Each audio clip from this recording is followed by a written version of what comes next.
পুনৰবাৰ কৈছোঁ তেওঁলোকৰ বিধায়কৰ টুইটবোৰ চাওক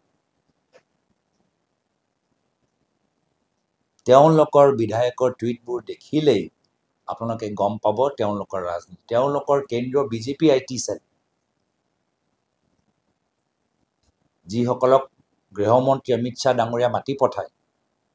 বিত্তমন্ত্ৰী নিৰ্মলা সীতাৰামন ডাঙৰীয়ানী মাতি পঠায় তেওঁলোকৰ টুইটবোৰ চাওক আৰু সেইকাৰণে মই বিজেপি দলৰ ভিতৰত থকা জুবিন গাৰ্গ অনুৰাগীসকলকো মই শলাগ লৈছোঁ কি তেওঁলোকে নিজৰ দলটোক ধৰিছে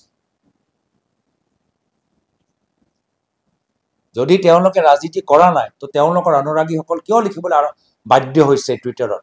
যে মই জুবিন গাৰ্গ অনুৰাগী জুবিন গাৰ্গে কাণ মানা নাছিল ময়ো নামানো তেওঁলোকৰ দলৰ সতীৰ্থসকলে নিজৰ আইটি সেলৰ ওপৰত কমেণ্ট দিছে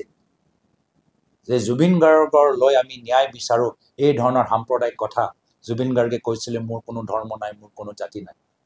তেওঁলোকৰ দলৰ ভিতৰত থকা জুবিন গাৰ্গ অনুৰাগীসকল আজি মুখ্যমন্ত্ৰীৰ কথাৰ পৰা